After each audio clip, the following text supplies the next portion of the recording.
প্রিয় শিক্ষার্থী আসসালামু আলাইকুম। ইজি এডুকেশন লার্নিংয়ের পক্ষ থেকে সবাইকে আবারও স্বাগতম। তো আজকের ক্লাস হবে একটা ম্যাজিক ক্লাস। আজকের ক্লাসের পরে কারো পার্সেন্ট নিয়ে আর কোনো সমস্যা থাকবে না আশা করি। অর্থাৎ কত টাকার পার্সেন্ট কত, মূল টাকাটা জানা নাই কিন্তু পার্সেন্টের টাকার পরিমাণ জানা আছে।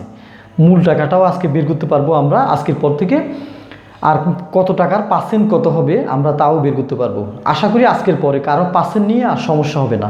বিশেষ করে যারা এসএসসি পরীক্ষার্থী, ইন্টারমিডিয়েট পরীক্ষার্থী, অ্যাকাউন্টিংয়ের স্টুডেন্ট, তাদের তো পার্সেন্ট তো প্রতিনিয়ত প্রয়োজন হয় এবং আমাদের ব্যক্তিগত কাজও বাহ্যিক জীবনেও প্রয়োজন হয় বিভিন্ন সময়ে। আশা করি আজকের পরে কারো সমস্যা থাকবে না। তো এই প্রিয় শিক্ষার্থী, প্লিজ আমার চ্যানেলকে সাবস্ক্রাইব করুন, পাশে থাকা বেল বাটনটি অন করে দিন। প্লিজ সাবস্ক্রাইব করুন। তো চলুন আমরা শুরু করি। 70 টাকার 20% কত?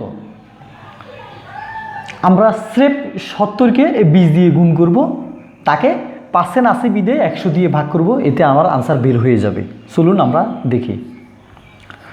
70 গুণ 20 ডিভাইডেড বাই 100, 0 0 কাটা, এই 0 0 কাটা, 7 দুগুণে 14 টাকা। 70 টাকার 20% 14 টাকা। আমরা নিমিষে মুহূর্তের মধ্যে বের করে ফেললাম। আচ্ছা প্রিয় শিক্ষার্থী, এরপরে প্রশ্ন যাব। প্রথম প্রশ্নে কিন্তু মেইন টাকাটা ছিল, মেইন টাকার 20% কত বের করতে বলছে, কিন্তু এই অঙ্কে বলছে কত টাকার 70% 140 টাকা।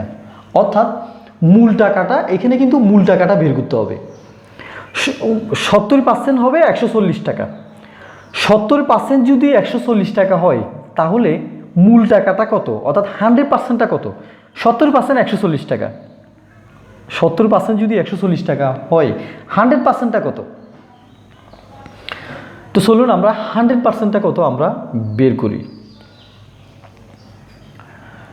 স্রেফ আমরা এই 140কে 100 দিয়ে গুণ করব, 70 দিয়ে ভাগ করব, এতে আমার আনসার বের হয়ে যাবে। এটা আমি লিখব 140 গুণ 100 ডিভাইডেড বাই 70। এই 0 0 কাটা, 14কে আমরা 7 দিয়ে ভাগ করি, 7 দুগুণে 14। তো আমরা এখানে কি পেলাম?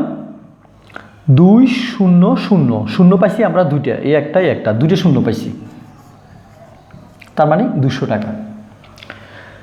প্রিয় শিক্ষার্থী, এখানে আমাদের বলা হয়েছিল মেইন টাকাটা, মূল টাকাটা কত, অর্থাৎ 70% 140 টাকা। 70% যদি 140 টাকা হয়, 70% কিন্তু, তাহলে 100%টা কত, মানে মূল টাকাটা কত, অর্থাৎ কত টাকার 70% 140 টাকা। মূল টাকাটা 70% 140 টাকা। মূল টাকাটা কত আমাদের বের করতে বলছিল। তো স্রেফ আমরা 140কে 100 দিয়ে গুণ করব, এই 70 দিয়ে ভাগ করব, তাহলে আমার আনসারটা বের হয়ে যাবে। তো আজকের এই প্রথম মেথড এবং সেকেন্ড মেথড, এই টাইপগুলো আপনারা একটু খেয়াল রাখবেন। এখানে বলছে মেইন টাকাটা 20% কত, তাহলে এই নিয়মটা অ্যাপ্লাই করব, এই 70 গুণ 20 ডিভাইডেড বাই 100। আর যদি বলা হয় মেইন টাকাটা বের করো, অর্থাৎ 70% 140 টাকা, তাহলে মেইন টাকাটা কত, মূল টাকাটা কত? এক্ষেত্রে আমরা 140কে 100 দিয়ে ভাগ করব, গুণ করব, 140কে আমরা 100 দিয়ে, অর্থাৎ পার্সেন্ট যে অংশটা 100 দিয়ে গুণ করব, আর এই 70 দিয়ে ভাগ করব, তাহলে আমার টাকাটা বের হয়ে যাবে। তো প্রিয় শিক্ষার্থী, এরপর আমরা 3 নম্বর মেথডে যাব। আচ্ছা, 3 নম্বর মেথডটা হলো, তাহলে প্রথম মেথডে নির্ণয় করছি 70 টাকা 20% কত, সেকেন্ড মেথড নির্ণয় করছি মূল টাকাটা কত, কিন্তু থার্ড নাম্বার মেথড হলো টাকার ফিগার দেওয়া আছে 450 টাকা, মূল টাকাটা দেওয়া আছে 450 এবং 120 টাকা দেওয়া আছে। এই 450 টাকার 120 টাকাটার কত পার্সেন্ট? 420 টাকার কত পার্সেন্ট 120 টাকা? 450 টাকা, সরি, 450 টাকার কত পার্সেন্ট 120 টাকা?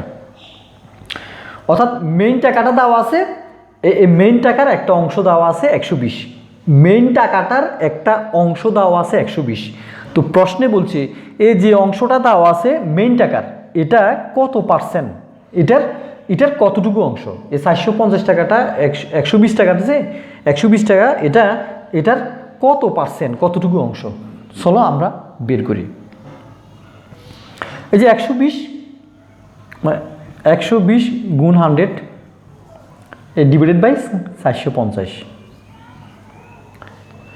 120কে যে অংশটুকু দেওয়া আছে ওই অংশকে 100 দিয়ে গুণ করব আর ডিভাইডেড বাই 450 দিয়ে ভাগ করব, তাহলে আমরা কত পার্সেন্ট নির্ণয় করতে পারবো। পার্সেন্টটা আমাদের বের করতে বলছে, পার্সেন্টেজটা কত। তো এই শূন্য কেটে দিলাম।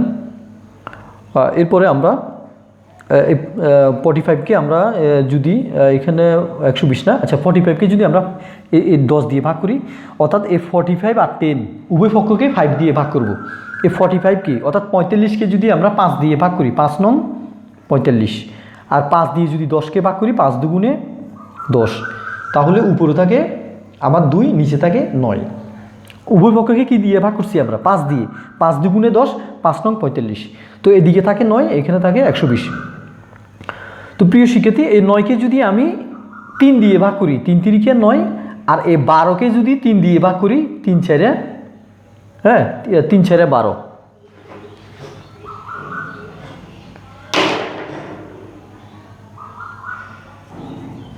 অর্থাৎ সরি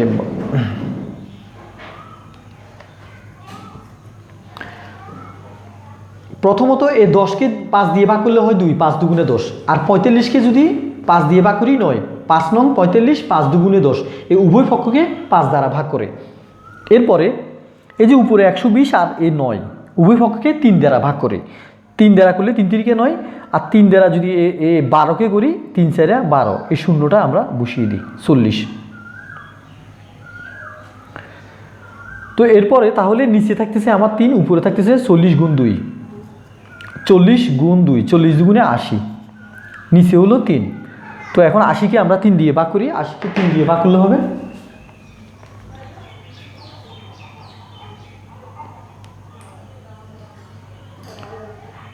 80/3, তার মানে 26.66%। এই যে আমরা বের করে ফেললাম মুহূর্তের মধ্যে। হ্যাঁ, এই অঙ্কে আমাদের বলা ছিল মূল টাকাটা আছে আর মূল টাকার একটা অংশ দেওয়া আছে। তো প্রশ্নে বলছে এই অংশটুকু এই মূল টাকার কত পার্সেন্ট। তো চলো আমরা আরও একটা প্র্যাকটিস করি। মনে করো এখানে মনে করো 1000 টাকা, 1000 টাকার আমরা বের করব 20% বের করি। 1000 টাকার 20%, এটা কত পার্সেন্ট? 1000 টাকার আমি 20% না, সরি 20 টাকা। 1000 টাকার 20 টাকা, এটা কত পার্সেন্ট? 1000 টাকার 20 টাকাটা কত অংশ? তো চলো আমরা বের করি। এই 20কে আমরা 100 দিয়ে গুণ করব, এই 1000 দিয়ে ভাগ করব। হ্যাঁ, এই 2 শূন্য 2 শূন্য কাটা, এই শূন্য কাটা, হ্যাঁ থাকে এখানে 2, এই যে 2%। 1000 টাকা 20 টাকা হলো কেবল 2%। তো প্রিয় শিক্ষার্থী, এই 3টা মেথড আমরা খেয়াল করব। এই 3টে মেথড যদি আমরা খেয়াল করি, তাহলে আর পার্সেন্টেজ নিয়ে আমাদের আর কোথাও কখনো সমস্যা হবে না। তো আমরা দৈনন্দিন জীবনে আমরা বাজার করতে যাই, এই যে বলা যায় 20 গ্রাম 30 গ্রাম, কি বলে মাছ 1 কেজি 300 গ্রাম, 1 কেজি 300 গ্রাম, তাহলে এর দাম কত হবে? তো আমরা এই মেথডগুলো যদি খেয়াল করি আমরা, তাহলে আমাদের আর সমস্যা হবে না। তো প্রিয় শিক্ষার্থী, প্লিজ তোমরা যারা এখনও আমার চ্যানেলকে সাবস্ক্রাইব করো নাই, প্লিজ আমার চ্যানেলকে সাবস্ক্রাইব করো, পাশে থাকা বেল বাটনটি অন করে দাও। তো আমার চ্যানেলের উপর চোখ রাখো, আশা করি আরও অনেক ভালো ভালো টিপস পাবা। পাশাপাশি একাডেমিক যে সমস্ত সাবজেক্টগুলো আমি ম্যাথের এবং ইংলিশ অ্যাকাউন্টিংয়ের সলিউশন দিয়ে থাকি। তো দেখা হবে পরবর্তী ক্লাসে। আল্লাহ হাফেজ।